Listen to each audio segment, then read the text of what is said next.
Okay, is my microphone on properly? Okay, great. Okay, so for you, would it be safe to say that your perception at this point in time of that exercise was that it was a lot of fun? Good. Okay, excellent. Back with fun with language. And did you experience when you were in the A position, person A with the limiting belief, that it affected your perception of the belief somewhat, even if you were role-playing? What was your experience in position A? You had the limiting belief. Somebody says, okay, so for you at this point in time, you're perceiving it in this way? It narrowed the scope. It narrowed the scope? Yeah. So rather than being just true across the board, it's like true for you right now. Yes? But it doesn't mean that all of them would work. Could work one or two, maybe the rest won't. For a particular person, they might not all have the desired effect. So did you have that chance also to discover if something doesn't work for that person, changing the way that you deliver it in a way that it will work for them? Great. Excellent. Okay. Yes, Paul. I'd like to just kind of, in narrowing the scope, for me, it sort of actually kind of broadened the scope a little bit in that it kind of focused on me and it opened to the fact that there might be other possibilities out there. Great. So Yes. I guess that's another way of looking at narrowing the scope, I suppose. Yes. So what we're going for here, if I could kind of incorporate both of your comments, what we're going for here is both narrowing the scope of the belief and at the same time expanding the scope of possibilities of what could be true. Okay, terrific. Now, what we're going to move into next, for this particular pattern, it can be easily applied to any statement. And notice, by the way, how easy it is to apply this in information gathering as a backtrack. If somebody says, I have this limitation, so your perception now is that this is a limitation, or however you want to apply it. So it's easily applied, going back to our flow chart. Oops. All right. I might need a little bit of a flowchart assistance here. Yeah. If you could help me just hold up the page that I'm looking for, then we can fix the flip chart later. Okay. So in terms of our flowchart then, where are we using this in particular? Yes. So it's really designed to do steps 1 and 2 at the same time. So while we're gathering information, we're already loosening the old belief with this pattern. Okay. Now, tell you what, let's put this all down for now. And what I'm thinking is that if one of the coaches could maybe put up just the flip chart that I'm going to need next, that will allow us to continue here. Okay, here it is. So if you would put this up and then flip it back so that we're not looking at it yet. Okay, thank you. Okay, so now where else can this be useful? Let me give you an example in Kevin's business. So there was a situation once, and this is, I think, a pretty typical situation that can happen in any communication, in which there was a customer and a person at the company that Kevin represents had a conversation, and after this conversation, the customer remembered certain promises that the person in the company did not believe that he made. So they had, a different memory of what happened. And the customer is thinking, well, the guy in the company is trying to, play with us here and is taking advantage of us and is not being honest and forthright. The person in the company is thinking the same thing about the customer, frankly, because they both just have different memories. And they both are thinking of their model of the world as being true. So when I'm talking to this customer then, what can I say using the model of the world pattern to pace this person's model of the world while at the same time opening up the possibility that other models of the world might also be there. Yes? I'm going to start with an assumption that he's auditory. So I'll say, well, in hearing what your perspective on this, I wonder what would happen if, and then kind of pace in with the other person. Okay, so starting with, so hearing your perspective on this would be an auditory way of applying the model of the world pattern to him. Yeah. Any other, yes, examples of that? Understand your memory of the conversation to be. Yes, so I understand your memory of the conversation to be such and such. And what I actually did was something very close to that. So I said something along the lines of, so I understand that your memory of it is such and such, and I completely believe you that this is your memory of it. And at the same time, I also completely believe Frank over there that his memory of it is different. And it's unfortunate that we can't really go back and figure out, word for word what was actually said in that conversation. I don't know what was said really because I wasn't a part of it. However, what I want to do now is to figure out how we can accommodate both your needs and the company's needs, based and at the same time be respectful of what both of your memories are of that event. So I wanted to, lead him towards being open to the possibility that, well, it's a model of the world difference, and those things happen. Okay, now another example from parenting. And how many of you have kids and maybe more than one? Okay, so this is one from Connie Ray. I have just one so far, so this has not come up yet. His verbal skills aren't quite there to where this would happen. But kids can have a situation where one of them says, oh, the sky is green, and the other one says, no, the sky is blue.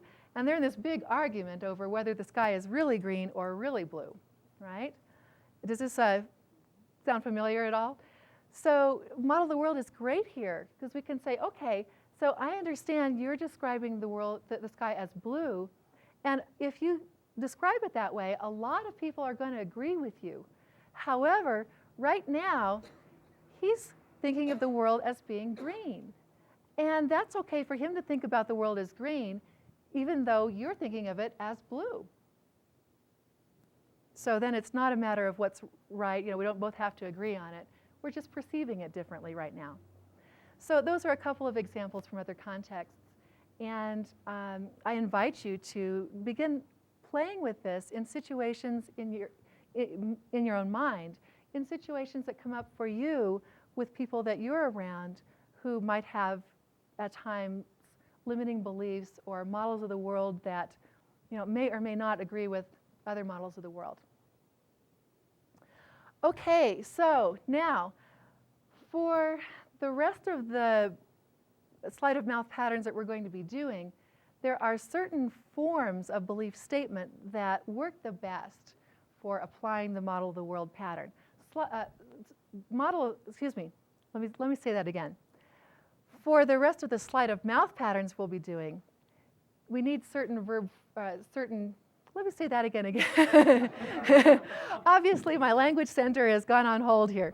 So with model of the world, you can apply that to pretty much any statement of limiting belief. However, with the rest of the sleight of mouth patterns we'll be learning, certain forms work best to apply the patterns. So we'll be dealing with those next. How to recognize and get limitations into a form where it's easy to apply sleight of mouth patterns. Here are some examples now. Having failed means I am a failure and won't ever succeed. When my boss locks himself in his office, it means he doesn't value my input. If I'm not making lots of money, it means I must be lazy. If customers don't buy, it means there's something wrong with the product. If my students do poorly, it means they're stupid. If I feel bad when I do a little exercise, it means exercise is bad for me. My mother-in-law had that one. She was convinced exercise was bad for her. Okay, so these are some examples of beliefs that are in the form that are very conducive to running sleight of mouth patterns on. So what form is this? Complex equivalence. So you've had this before. A means B, or A equals B. And so that is one of the forms that we are going to be using. Now, success makes people arrogant. When my boss locks himself in his office, I get really irritated. Not having much money prevents me from having fun. Whenever sales reps tell us being management, whenever sales reps tell us what's wrong with a product, it causes sales to drop. My students don't do their homework because they spend too much time dating. I'm overweight because I have bad genes. So these are examples of what form? Cause effect. A causes B. So these two forms, A means B and A causes B, are the ones that we're going to want to use for a lot of exercises coming up. Now, when you have a limitation, do you always automatically know what is the complex equivalence or cause effect that is causing the limitation? No. So we're going to spend some time now with gathering that information. Oh dear.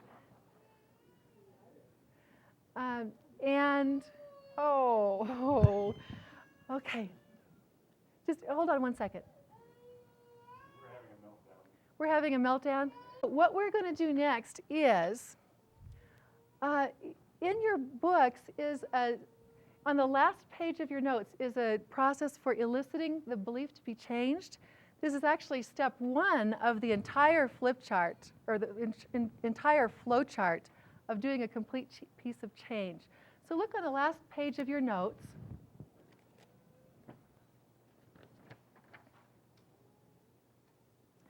And notice that what we have up here is step 1 through letters A, B, and C.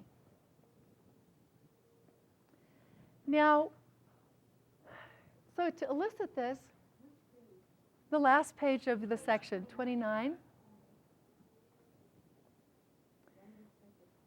Yes. So to elicit this, what we do is first say, what do you want?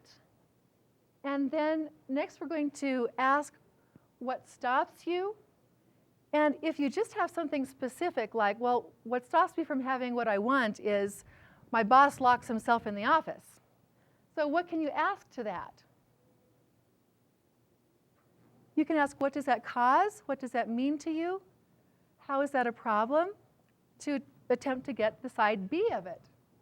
If all you have is side B, like, well, the problem is I feel irritated, then what can you ask? What causes you to feel that way? How do you know it's time for that? If all we have is the conclusion, well, I just have bad genes, right? So you could also find out, well, what's your evidence for that? Well, my parents were overweight, and therefore it means that I have bad genes. So you can, depending on what you have to start with, you could ask questions to get it into the form of A and B. And then you want to check, do you have a limiting A equals B or A causes B? Do you have a cause effect or a complex equivalence that is actually causing a problem that you want to change? So that is as far as we're going to go with this exercise. What I'd like to do is to have you begin exploring that now before lunch. And after lunch, what I would like to do, so that you have a little bit of experience with it ahead of time, just to try this out, asking these questions and see what happens.